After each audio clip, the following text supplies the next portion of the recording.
Hello, dear students.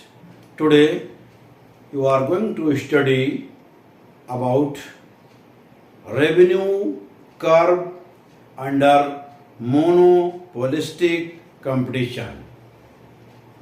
एकाधिकारी प्रतियोगिता में आगम वक्र। प्यारे बच्चों, आज का टॉपिक आपका है एकाधिकारी प्रतियोगिता में आगम वक्र, यानी कि जो रेवेन्यू कर्व है वो अंडर मोनोपोलिस्टिक कंपटीशन ये किस तरह से बनता है। तो यहाँ पर मोनोपोलिस्टिक, यहाँ पर जो फर्म है उसकी मार्केट में मोनोपोली होती है, एकाधिकार, और उसमें दूसरी फर्म जो होती है तो ये दोनों फर्मों का मिश्रण होता है। एकाधिकार का एक तरह का कंपटीशन होता है। एकाधिकृत या एकाधिकारी प्रतियोगिता एक ऐसा बाजार होता है जिसमें एकाधिकार तथा प्रतियोगिता दोनों प्रवृत्तियों का मिश्रण पाया है।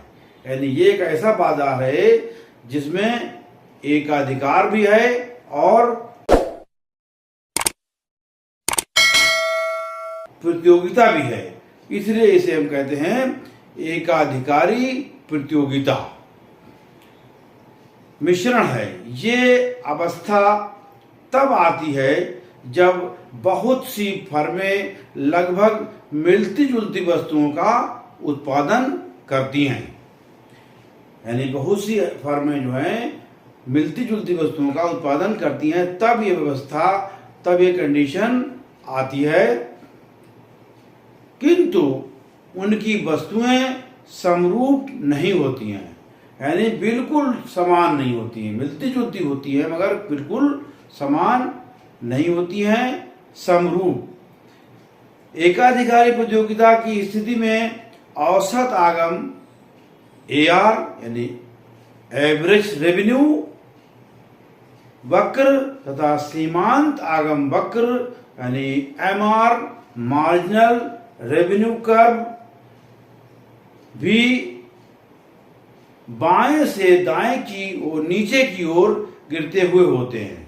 अब इसको हम आपको एक ग्राफ बना करके समझाएंगे कि किस तरह से आगम जो वक्र हैं वो बाएं से दाएं नीचे की ओर गिरते हुए कैसे होते हैं। तो सबसे पहले हम मात्रा को यहाँ पर एक जो अक्ष ले लेंगे, OX अक्ष जो है ये मात्रा को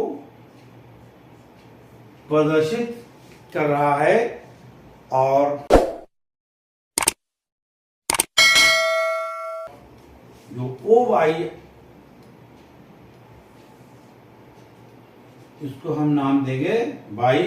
तो जो OY अक्ष जो है वो एवरेज रेवेन्यू और मार्जिनल रेवेन्यू को शो कर रहा है, यानी कि AR और MR, एवरेज रेवेन्यू और मार्जिनल रेवेन्यू को ये OYX जो है वो प्रदर्शित कर रहा है, और जो OX है वो मात्रा को प्रदर्शित कर रहा है। तो यहाँ पर जो एकाधिकारी प्रतियोगिता है इसका वक्र किस तरह से बनेगा। यहाँ पर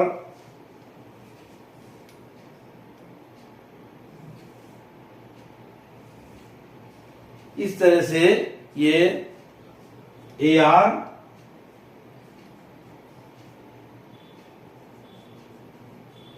और ये MR यानी कि सीमांत, जो सीमांत आय है ये औसत आय है। इसका वक्र एकाधिकारी प्रतियोगिता में AR और MR इस तरह से ये वक्र बनेगा। तो ये वक्र कहलाता है एकाधिकारी प्रतियोगिता वक्र। अब यहाँ पर आगम वक्र एकाधिकार के समान होते हैं। जो कर्व है वो एकाधिकार के समान होते हैं। इन दोनों में मुख्य अंतर ये होता है कि एकाधिकृत प्रतियोगिता की अवस्था में जो AR है यानी औसत आय आगम तथा MR सीमांत आगम वक्र अधिक लोचदार होते हैं। यानी जो एकाधिकारी के अंदर जो है वो इनमें अधिक लोचदार होते हैं दोनों जो कर्व हैं, एक AR कर्व और MR कर्व। इसके विपरीत एकाधिकार में कम लोचदार होते हैं। यहाँ पर एकाधिकार और एकाधिकारी प्रतियोगिता दोनों में डिफरेंस है। एकाधिकारी प्रतियोगिता क्या है? मोनोपोलिस्टिक कंपटीशन, और एकाधिकार मोनोपोली। यहाँ पर जो आपको ये सीखना है कि एकाधिकार में कम लोचदार होते हैं और एकाधिकारी प्रतियोगिता में अधिक लोचदार होते हैं। इसका अभिप्राय ये है कि यदि एक एकाधिकारी कीमत बढ़ा देता है तो वस्तुओं की मात्रा में उसके अनुपात में कमी होगी। इसके विपरीत यदि एकाधिकारी प्रतियोगिता वाली फर्म कीमत को बढ़ा देती है तो वस्तु की मांग में उसके अनुपात से अधिक कमी होगी। इसका कारण यह है, इसका क्या कारण है, ऐसा क्यों होगा कि एकाधिकारी प्रतियोगिता वाली फर्म जो है उसकी अगर कीमत को बढ़ा देती है तो वस्तु की मांग में उसके अनुपात में अधिक कमी होगी? ऐसा क्यों होगा? ऐसा इसलिए है कि एकाधिकारी प्रतियोगिता बाजार में स्थानापन्न वस्तुएं होती हैं। जो एकाधिकारी प्रतियोगिता है इसके तहत जो वस्तुएं हैं वो मार्केट में स्थानापन्न वस्तुएं हैं, यानी कि स्टेब्लिश वस्तुएं होती हैं जिनकी ओर क्रेता अधिक आकर्षित होते हैं। यानी क्रेता या हम कहें उपभोक्ता अधिक आकर्षित होते हैं। अतः यदि एकाधिकारी प्रतियोगिता वाले बाजार में उत्पादक कीमत बढ़ा देगा, यानी कि अगर एकाधिकारी प्रतियोगिता वाले बाजार में उत्पादक अगर कीमत बढ़ा देगा तो मांग में काफी कमी हो जाएगी, मांग में काफी कमी हो जाएगी तथा कीमत के कम होने पर काफी वृद्धि हो जाएगी। कीमत के कम होने पर, यानी जब कीमत कम हो जाएगी तो उसकी मांग में वृद्धि हो जाएगी। पूर्ण प्रतियोगिता की दशा में वस्तु की कीमत का निर्धारण उद्योग द्वारा किया जाता है। प्यारे बच्चों, ये समझना भी जरूरी है कि जो पूर्ण प्रतियोगिता है इसकी दशा में वस्तु की कीमत का निर्धारण कौन करता है? इसके निर्धारण उद्योग द्वारा किया जाता है। जो वस्तु की कीमत का निर्धारण उद्योग द्वारा किया जाता है, इसलिए जो भी कीमत निर्धारित होती है उसे फर्म द्वारा स्वीकार किया जाता है। इस प्रकार बाजार में कोई फर्म या उत्पादक अपने द्वारा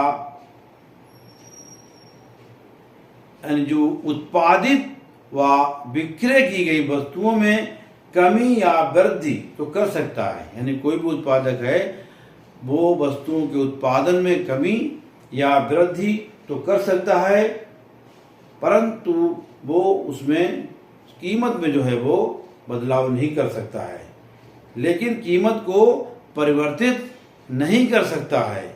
ऐसी दशा में प्रचलित कीमत स्थिर होने के कारण औसत आय तथा सीमांत आय बराबर होती हैं तथा कुल आय एक निश्चित दर पर बढ़ती है।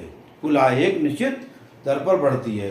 तो ये टॉपिक है आपका आज का कि एकाधिकारी प्रतियोगिता में जो इनकम जो आगम वक्र है यानी रेवेन्यू जो कर्व है वो किस तरह से काम करता है।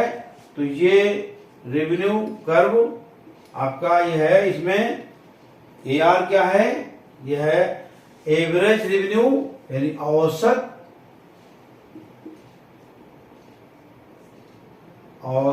आगम, इसको हम कहेंगे एवरेज रेवेन्यू, और ये है सीमांत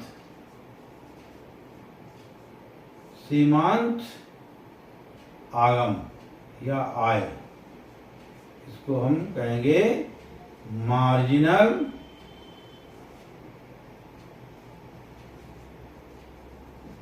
रेवेन्यू।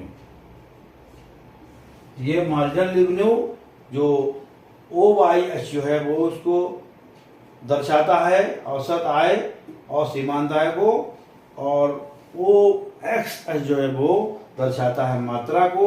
तो इस तरह से ये औसत आय यानी औसत आगम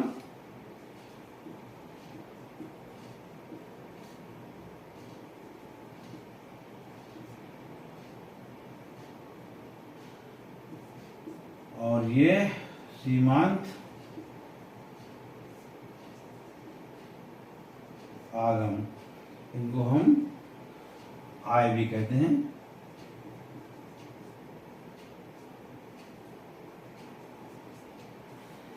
ये वक्र कहलाता है एकाधिकारी प्रतियोगिता में आगम वक्र। प्यारे बच्चों, आज के इस वीडियो में इतना ही। उम्मीद है कि टॉपिक आपके क्लियर हो गया होगा और आप लोग इस वीडियो के जो नीचे जो जहाँ पर मोर का ऑप्शन होता है उसको क्लिक करके आप नोट्स भी प्राप्त कर सकते हैं। नोट्स दिए रहते हैं। Thank you, take care.